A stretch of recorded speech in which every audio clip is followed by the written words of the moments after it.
اس نے ناشکری کی اللہ تعالیٰ کی نعمتوں کی، فَأَذَاقَهَا اللَّهُ لِبَاسَ الْجُوعِ وَالْخَوْفِ، اللہ نے پہنا دیا اسے بھوک اور خوف کا لباس، بِمَا كَانُوا يَصْنَعُونَ، اس لیے کہ جو کچھ وہ کرتے تھے اسی کی وجہ سے۔ اس دنیا میں اللہ نے یہ دنیا بنائی ہے نا، اس میں دکھ اور رنج بھی ہیں، راحت اور آرام بھی ہے، دونوں چیزیں ہیں اس میں، غمی بھی ہے، خوشی بھی ہے۔ اس میں شادی بیاہ بھی ہوتے ہیں، کی تقاریب بھی ہوتی ہیں، اور اس میں جنازے بھی ساتھ اٹھتے ہیں۔ یہاں مٹھاس بھی بہت ہے، تلخیاں بھی بڑی ہیں، خوشگواری ہر جگہ ملتی ہے، لیکن ناخوشگواری کے مواقع بھی بہت ہیں۔ لیکن انسان کو یہ یقین اور عقیدہ رکھنا چاہیے کہ یہ سب کچھ اللہ تعالیٰ کی طرف سے ہے، اللہ کے فیصلے ہیں۔ حالات اچھے آئیں، موافق ہوں یا ناموافق ہوں، دونوں اللہ کی طرف سے، اللہ کے حکم سے اور اللہ کے فیصلے سے۔ اور جو ایمان والے ہوتے ہیں نا، جن کا ایمان اللہ کی ذات پر مضبوط ہوتا ہے، وہ دکھ اور رنج میں، تکلیف میں، پریشانی میں، تنگی میں مایوس نہیں ہوتے، نا امیدی کا شکار نہیں ہوتے، بلکہ ایمان اور صبر کے ساتھ مضبوطی دکھاتے ہیں، استقامت دکھاتے ہیں، اور ایمان اور یقین اس پہ رکھتے ہیں کہ میرے اللہ رحیم بھی ہیں، رحمان بھی ہیں اور کریم بھی ہیں۔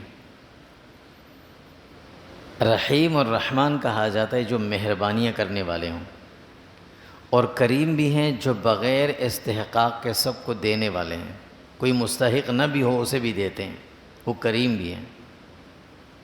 اور وہ حکیم بھی ہیں، وہ جانتے ہیں کہ کس کو کتنا دینا ہے اور کس وقت دینا ہے۔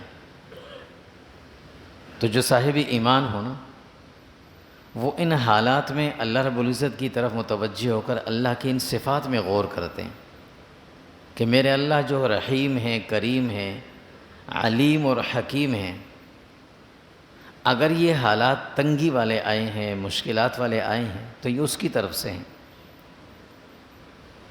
اب دو صورتیں، یا تو وہ مجھے آزمانا چاہتے ہیں، میرے ایمان کی نوعیت دیکھنا چاہتے ہیں کہ میرا ایمان کتنا مضبوط ہے، اور یا وہ میرے گناہوں کو معاف فرمانا چاہتے ہیں، میرے درجات کو بلند کرنا چاہتے ہیں، ورنہ ظلم تو وہ نہیں کرتے۔ اللہ رب العزت کی طرف سے یہ تو ہم سوچ بھی نہیں سکتے کہ انسانوں پر ظلم ہو، ورنہ تو کافر اس دنیا میں رہنے کا حقدار نہ تھا۔ تو جب یہ حالات آتے ہیں تو اللہ کی طرف سے آتے ہیں، اور جب خوشگواری کے حالات ہوں، اچھے حالات ہوں نا، جب انسانوں کی چاہتیں اور خواہشیں بھی پوری ہو رہی ہوں، تو ایسے میں ایمان والوں کا خاصہ اور ان کی صفت یہ ہے کہ وہ اسے اپنا کمال نہیں سمجھتے، اپنی قوت بازو نہیں کہتے کہ یہ میری وجہ سے ہوا، یہ میں نے ایسا کیا، بلکہ وہ پھر بھی کہتے ہیں کہ یہ اللہ کا فضل اور اللہ کی بخشش ہے جو مجھے عطا کر رہے ہیں، میں اس قابل تھا ہی نہیں، یہ اس کی عطا ہے، یہ اس کا فضل ہے۔ تو گویا جو ایمان والے ہیں نا، جو صاحب ایمان ہیں، ان کی پہچان یہ ہے کہ حالات مزاج کے ناموافق ہوں تو اس یقین کے ساتھ صبر اور استقامت دکھائیں کہ اللہ رحیم، کریم اور حلیم اور علیم ہے، اس نے میری بھلائی اور میری بہتری کے لیے جو کچھ کیا سب کچھ کیا، اس پر میں صبر کرتا ہوں۔ اور جب حالات اچھے آ جائیں، تمام ضروریات پوری ہونے لگیں، خواہشیں پوری ہونے لگیں، تو پھر بھی انسان اللہ کی طرف سے منسوب کرے، اپنی طرف نہ کرے، یہ نہ کہے کہ یہ میرا کمال ہے یا یہ میری طاقت ہے یا میری محنت ہے، یہ اس اللہ کا فضل اور اس کی بخشش ہے جو اس نے مجھے عطا کیا۔ یہ ایمان والوں کی نشانی، اور اس کا نتیجہ کیا ہوتا ہے؟ اس کے نتیجے میں انسان کا تعلق اور رابطہ اللہ سے مضبوط ہو جاتا ہے، اور جب اللہ سے تعلق اور رابطہ مضبوط ہو نا، انسان کبھی مصیبتوں سے شکست نہیں کھاتا، پھر تکلیفوں سے شکست نہیں کھاتا، امتحانات میں ہار نہیں مانتا، وہ اپنی افرادی قوت کو نہیں دیکھتا، اپنی مالی قوت کو نہیں دیکھتا، وہ اپنے ساتھ کھڑے ہونے والوں کو نہیں دیکھتا کہ میرے ساتھ دینے والے کون ہیں، وہ اپنے ایمان کے مضبوط بلبوتے پر کھڑا ہوتا ہے اور پھر اللہ اس کی مدد کرتے ہیں، کیونکہ اسے یقین ہوتا ہے کہ میرے اللہ مجھے آزما رہے ہیں، یا میرے اللہ اس وقت مجھ سے راضی ہیں جو مجھ سے یہ کام لے رہے ہیں۔ مسلمان کی یہی حالت ہونی چاہیے، یہی کیفیت ہونی چاہیے۔ تکلیف ہے، مشکل ہے، پریشانی ہے، تو اس میں ایمان کا سودا نہ کرے، یقین سے اپنا سودا کر کے اپنے ہار نہ مانے، شکست تسلیم نہ کرے، بلکہ اس کے سامنے ایمانی قوت کے ساتھ مضبوطی سے کھڑا ہو۔ تکلیف ہے تو آئے، جائے گی بھی۔ جس اللہ کی طرف سے آئی ہے اس اللہ کو میری طاقت کا پتہ ہے کہ میں یہ تکلیف برداشت نہیں کر سکتا، اور وہ اللہ مجھ سے بڑی محبت کرتے ہیں، وہ تکلیف کو مجھ پر چھوڑیں گے بھی نہیں، اس کو ہٹا بھی دیں گے۔ اس سے بھاگنا، اس کے سامنے شکست تسلیم کر لینا، ہار مان لینا، یہ ایمان کا شیوا نہیں، نہ اہل ایمان کا شیوا ہے۔ حضرت صہیب رومی رضی اللہ تعالیٰ عنہ فرماتے ہیں کہ اللہ کے نبی صلی اللہ علیہ وسلم نے ارشاد فرمایا، عجبا لامر المؤمن، اللہ کے نبی فرماتے ہیں صلی اللہ علیہ وسلم کہ ایمان والے کے لیے عجیب حالت اللہ نے رکھی ہے، اس کے ساتھ اللہ کا معاملہ بڑا عجیب ہے، دونوں حالتوں میں اس کا فائدہ ہی فائدہ ہے۔ ان اصابتہ سراء، اگر اسے کوئی خوشی کا موقع ملتا ہے یا اسے کوئی راحت اور سکون ملتا ہے تو شکر، اس پر شکر کرنے لگتا ہے، اللہ کا شکر ادا کرتا ہے۔ وَإِنْ أَصَابَتْهُ ضَرًّا، اور اگر اسے تکلیف پہنچتی ہے تو صبر، وہ صبر کرتا ہے۔ دونوں صورتوں میں اللہ فرماتے ہیں کہ اس کے لیے فائدہ ہی فائدہ ہے، صبر بھی اور شکر بھی۔ تو صبر اور شکر یہ اللہ تعالیٰ کو بڑی پسندیدہ صفات ہیں جو انسان کی ہیں۔ صبر کسے کہا جاتا ہے؟ اللہ کے ہر فیصلے پر راضی ہونا، یہ صبر ہے۔ وقت پہ غصہ نکال کر بعد میں خاموشی اختیار کر لینا، یہ صبر نہیں ہے۔ تکلیف پر وقتی طور پر جزا فضا کر لینا، وقت کے ساتھ ساتھ انسان کو صبر آ ہی جاتا ہے، پھر یہ صبر نہیں ہے۔ الصبر عند الصدمۃ الاولی، تکلیف آتے ہی، پریشانی آتی اس پر صبر کرنا۔ اور شکر، اللہ نے جو دیا، جتنا دیا، جیسے دیا، جب بھی دیا، اس پر اللہ کا شکر ہے، الحمدللہ۔ ورنہ یہ ناشکری کی صفت اللہ تعالیٰ کو بڑی ناپسندیدہ ہے۔ انسان جب ناشکرہ بنتا ہے اللہ رب العزت اس سے سخت ناراض ہوتے ہیں۔ ان رسول اللہ صلی اللہ علیہ وسلم کی جو تعلیمات ہیں نا، جو آپ نے ہمیں سکھایا، سمجھایا، صحابہ کے ذریعے سے عملاً کر کے دکھایا، بتایا، وہ سب یہی ہے۔ اس میں اس کا خلاصہ اور نچوڑ یہ ہے کہ جو کچھ دنیا میں ہو رہا ہے، جو کچھ میرے ساتھ ہو رہا ہے، جو مجھے مل رہا ہے، یہ اس رب کے حکم سے ہے، اس کے فیصلے سے ہے اور اس کے علم میں ہے، یہ یقین ہونا چاہیے۔ جب یہ یقین ہوگا تو انسان پھر ظاہری اسباب کو نہیں دیکھتا۔ یہ جو اسباب ہم اختیار کرتے ہیں نا، اسباب یہ صرف ذرائع اور راستے ہیں چیزوں تک پہنچنے کے، ورنہ اصل دینے والے اللہ رب العزت ہیں۔ اور اس کا پتہ کیسے چلتا ہے کہ بعض دفعہ اسباب بھی ہوتے ہیں، ذرائع بھی ہوتے ہیں، محنت بھی ہوتی ہے، نتیجہ نہیں نکلتا، اور بعض دفعہ کچھ نہیں ہوتا، نہ اسباب ہوتے ہیں نہ ذرائع ہوتے ہیں اور فائدہ ہو جاتا ہے۔ تو اس سے پتہ چلا کہ اللہ کی قدرت، اللہ کا فیصلہ اور اللہ رب العزت کی عطا یہ اسباب کی محتاج نہیں ہے۔ اسباب تو ایک راستہ ہے، پانی کی ایک لائن بچھی ہوئی ہوتی ہے نا، اب یہ پانی گھر تک پہنچانے کے لیے وہ پائپ اور لائن جو بچھی وہ ایک سبب ہے، وہ اس پانی کو نہ زیادہ کر سکتا ہے نہ کم کر سکتا ہے، پانی اتنا ہی آئے گا جتنا پیچھے سے اسے مل رہا ہے، اتنا ہی آئے گا۔ تو یہ اسباب ہیں۔ ہاں یہ ضرور ہے کہ اسباب کو ترک نہیں کرنا، انبیاء کی تعلیمات میں بھی یہ شامل ہے کہ اسباب کو اختیار کرنا ضرور ہے، محنت کرنی ضرور ہے، ہر جگہ جہاں جس فن جس میدان کی مہارت ہو وہاں کام کرنا ضرور ہے، یہ ہے ضرور۔ اسباب کا ترک کرنا یہ توکل کے خلاف ہے۔ ایک انسان کہے کہ مجھے اللہ کی ذات پر بڑا توکل ہے، کامل ہے، میں کچھ نہیں کروں گا اللہ مجھے کھلائیں گے، یہ خلاف توکل ہے، یہ عبدیت کے بھی خلاف ہے، یہ انسانیت کے بھی خلاف ہے۔ ورنہ اللہ رب العزت نے عقل کیوں دی ہے؟ پھر نہ دیتے، کھانا تو ویسے بھی مل جاتا۔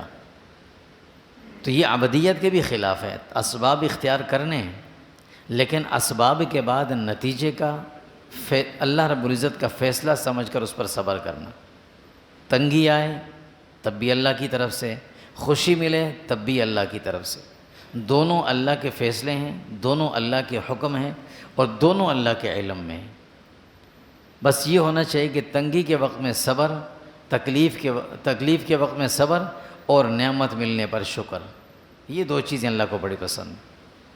اللہ تعالیٰ فرماتے ہیں لَإِن شَكَرْتُمْ لَأَزِيدَنَّكُمْ، تم میرا شکر ادا کرو کہ میں تمہیں ہر چیز بڑھا بڑھا کے دیتا رہوں گا، اور اگر ناشکری کرو گے ان عذابی لشدید، تو کہیں نہ کہیں سے ایسی پکڑ آئے گی کہ تم سمجھ بھی نہیں سکو گے، پھر ایسی پکڑ آئے گی ناشکری۔ اس وقت دنیا میں جتنے بھی انسان ہیں نا، بحیثیت انسان ہونے کے، اللہ رب العزت کے بڑے ناشکر ہیں، اور خاص کر ہم تو بہت ہی اللہ کے ناشکر ہیں۔ ہم نے اتنی ناشکری، اتنی ناقدری کی اللہ کی نعمتوں کی، کہ اللہ رب العزت کی وہ نعمتیں آہستہ آہستہ ہم سے دور ہوتی جا رہی ہیں۔ اللہ نے خود فرمایا تھا وَلَئِن كَفَرْتُمْ إِنَّ عَذَابِي لَشَدِيدٌ، پھر میں پکڑ لوں گا تمہیں۔ ہم نے اپنے ملک کی ناقدری کی سب سے پہلے۔ جو شخص بھی اس ملک میں پیدا ہوا، اس ملک میں پلا بڑھا، ذرا کچھ پڑھ لکھ کے باہر کی اس کو ہوا لگتی ہے نا، واپس آتے کہ اس ملک میں ہے کیا، کچھ نہیں ہے، تو پھر مرنے کے لیے یہاں کیوں آتے ہیں، وہیں دفن ہو جائے نا۔ سب سے بڑی ناقدری تو یہ ہے، اللہ نے جو آزادی کے ساتھ ہمیں ایک آزاد ملک دیا تھا نا، یہ سب سے بڑی نعمت تھی۔ اس کے بعد اللہ رب العزت نے ہمیں انسان بنا کر اس میں چھوڑا تھا، ہمارا کام تھا ہم اس ملک کو بناتے، ہم نے اس کو اجھاڑا ہے نا، ہم نے اس کو خراب کیا، پھر ہم کیوں کہتے ہیں اس ملک میں ہے کیا؟ اللہ نے اس ملک میں سب کچھ دیا ہوا ہے، سب کچھ دیا ہوا ہے۔ ہمارے اندر وہ ذہنی مغلوبیت اتنی غالب آ گئی ہے کہ ہم اللہ کی ان نعمتوں کی سرے سے نفی کرتے ہیں، سرے سے نفی کرتے ہیں۔ اب آج کل جو بات چل رہی ہے نا کہ بھئی ہمارے گھروں میں جو ہم گروسریز خرید کر لاتے ہیں، تو ہم وہ چیزیں خریدیں جو ہمارے اپنے ملک کی ہیں، ہم ان یہودیوں کی وہ چیزیں نہ خریدیں جن کی ہماری خریداری سے فائدہ ان کو مل رہا ہے، اور وہ ہمارے بچوں پر ان کو استعمال کر رہے ہیں بم بارود کی شکل میں، وہ نہ لیں۔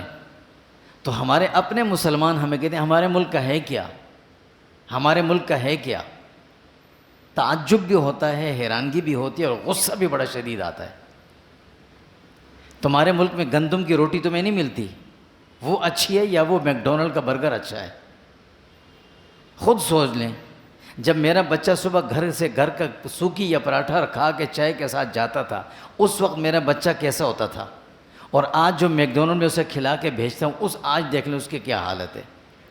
سائیکل سے گرتا ہے، 4 ہڈیاں اس کی ٹوٹتی ہیں۔ کیوں ایسا ہوتا ہے؟ یہ پیپسی اور یہ 7 اپ جب سے میں نے پلانا شروع کی ہے، ان کی ہڈیوں کے اندر میں نے کینسر بھر کے اس کو بوسیدہ کر دیا۔ یہ اچھی تھی یا وہ 1 کپ دودھ کا اچھا تھا؟ کیا میرے ملک میں یہ چیز نہیں تھی؟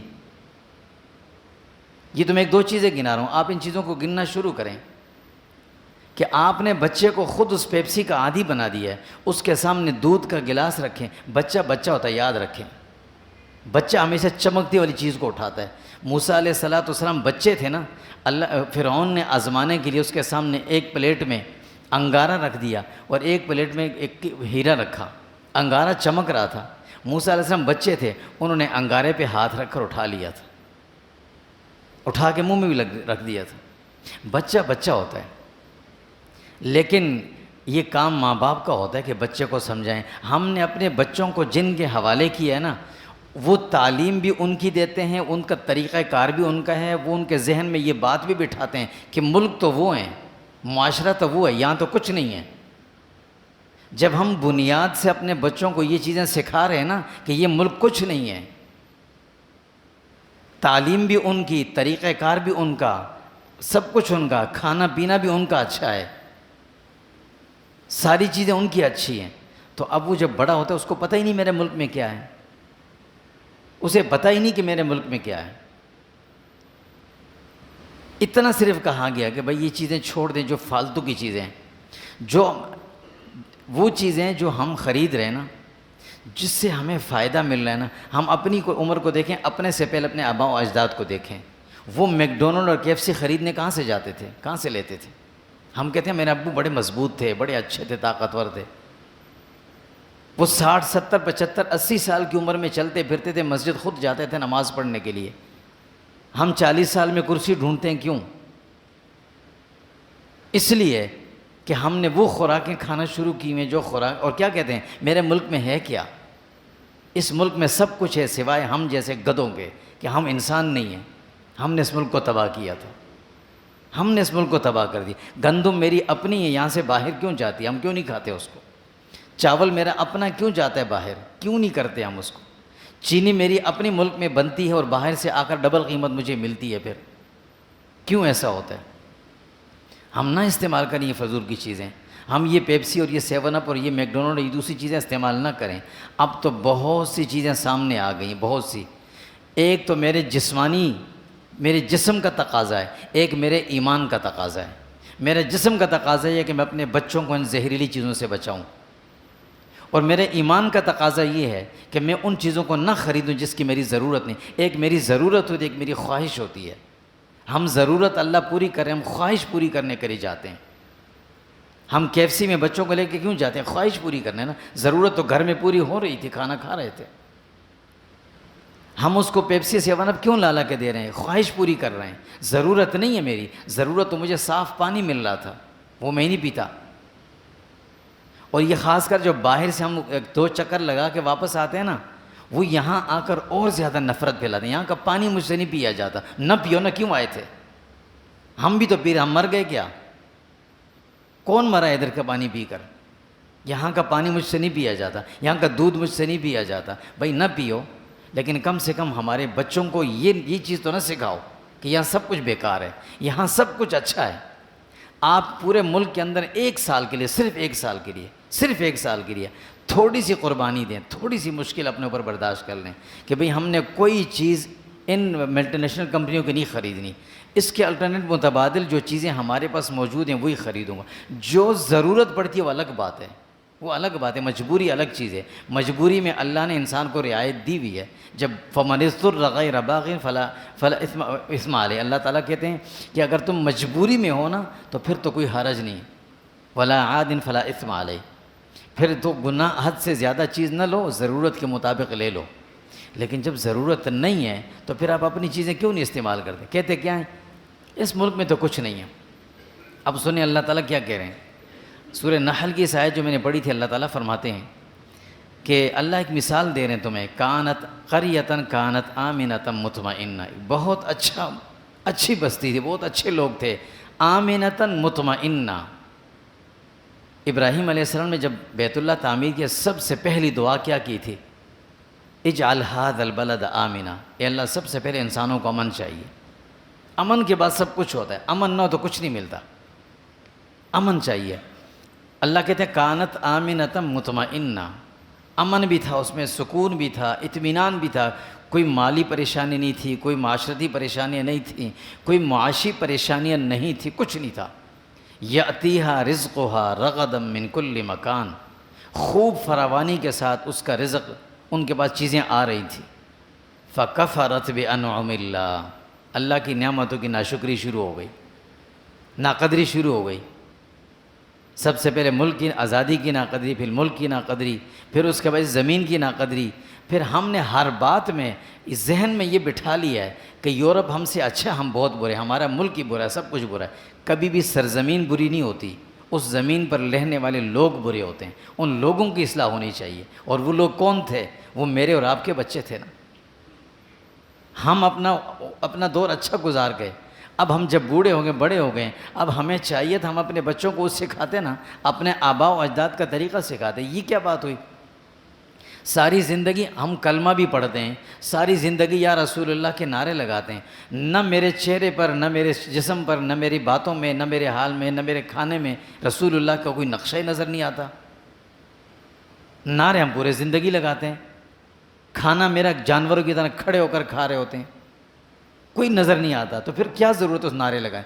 اور ایک دفعہ ہم باہر کا 1 سال گزار کر واپس آتے ہیں، ہمارا لباس بھی وہی بن جاتا ہے، ہمارے بالوں کی کٹنگ بھی وہ بن جاتی ہے، ہمارے گفتگو کا انداز بھی وہ بن جاتا ہے۔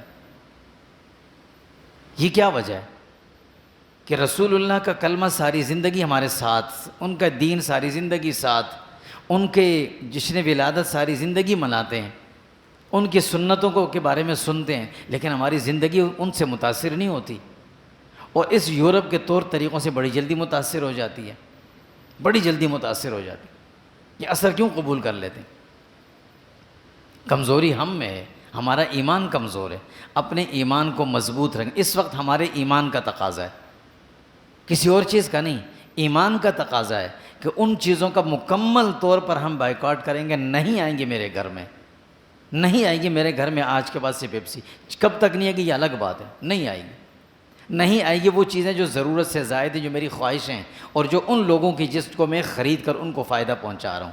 یاد رکھیں، قیامت کے دن اللہ رب العزت قاتل کو جب لے کر آئیں گے نا، قاتل کو اور مقتول کو، تو اکیلا قاتل نہیں ہوگا، اس قاتل کے ساتھ بہت سارے ہوں گے۔ نمبر 1 گولی مارنے والا، نمبر 2 اس کو گولی دینے والا، نمبر 3 اس کو مشورہ دینے والا، نمبر 4 اس کو راستہ بتانے والا کہ وہ فلاں آدمی فلاں جگہ بیٹھا ہوا ہے، نمبر 5 اس قاتل کو سہولیات دینے والا، یہ سب اس کے ساتھ آئیں گے۔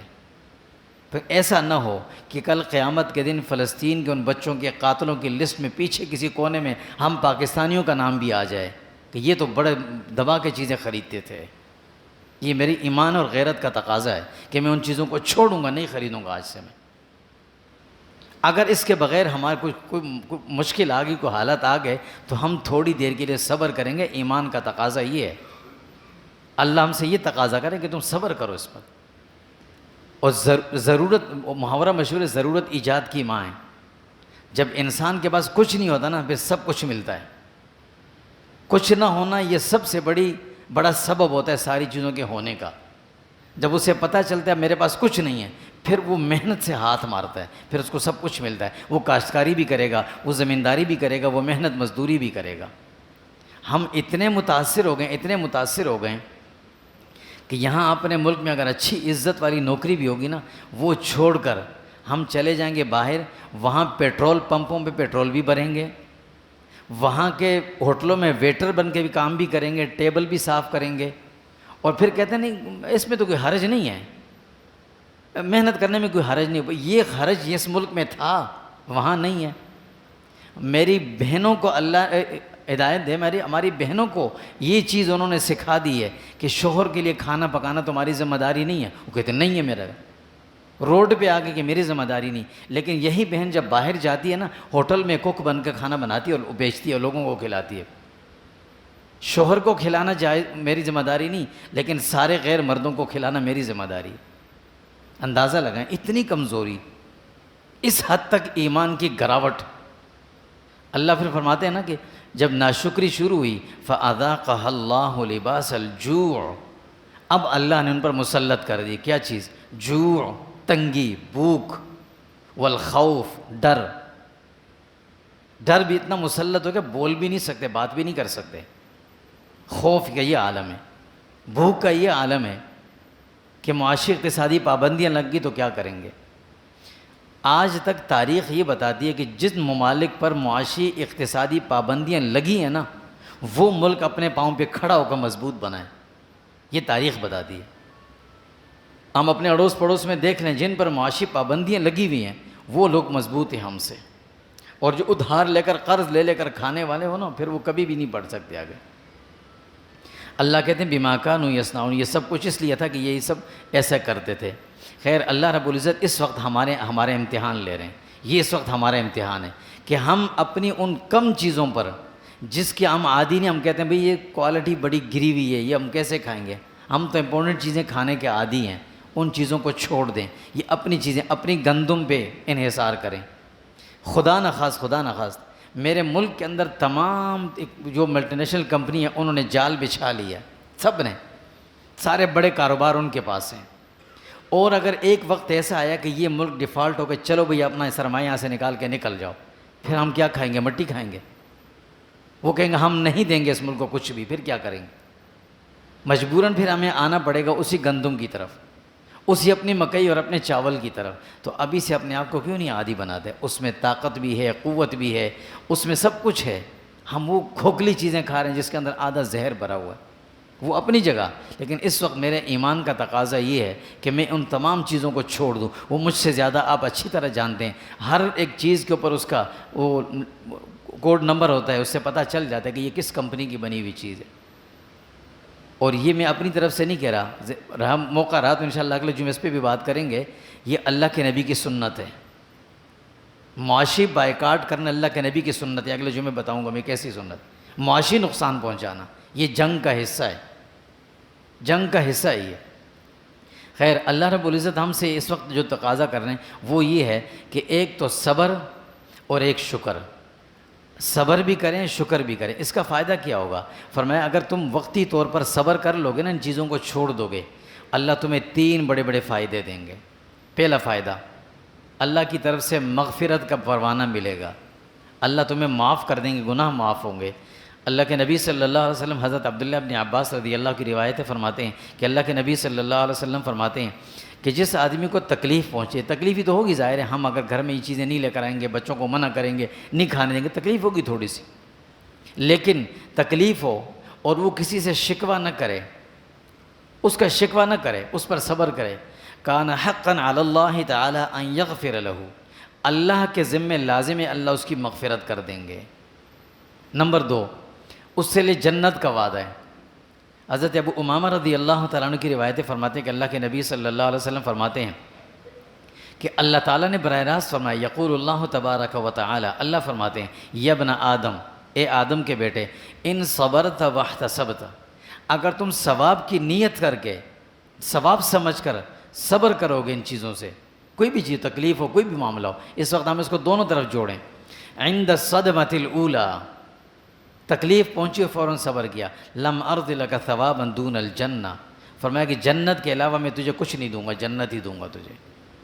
اور تیسرا وعدہ اللہ کا کیا ہے؟ اللہ فرماتے ہیں کہ تم صبر سے کام لو، میں تمہاری نعمتوں کو بڑھا دوں گا، شکر ادا کرو، فإن مع العسر یسرا ان مع العسر یسرا، اللہ تعالیٰ فرماتے ہیں ایک تنگی آئے گی، مشکل آئے گی، تھوڑی سی آئے گی، میں بند کر دوں گا یہ چیزیں، تنگی آئے گی، لیکن اس کے بعد آسانی پیدا ہوگی۔ کتنی آسانیاں پیدا ہوں گی؟ 2 آسانیاں، فإن مع العسر یسرا ان مع العسر یسرا، اللہ فرماتے ہیں نعمتیں تمہیں بڑھا کر دوں گا۔ یہ 3 فائدے اس چیز کے ہمیں ملیں گے جب ہم تکلیف، اس وقت تکلیف پریشانی ہے ساری دنیا کے مسلمانوں پر ہے، بالخصوص ہمارے ان بھائیوں پر ہے جو اس وقت تکلیف میں فلسطین میں، ان پر ہے، ان کی تکلیف کو اپنی تکلیف سمجھ کر جیسے وہ زندگی گزار رہے ہیں ویسی زندگی گزارنے کی کوشش کریں، انشاءاللہ اللہ رب العزت یہ تینوں وعدے اللہ کے سچے ہیں، اللہ ہمیں عطا فرمائیں گے۔ اللہ تعالیٰ میں سمجھ عمل نصیب فرمائے، وصلی اللہ تعالیٰ۔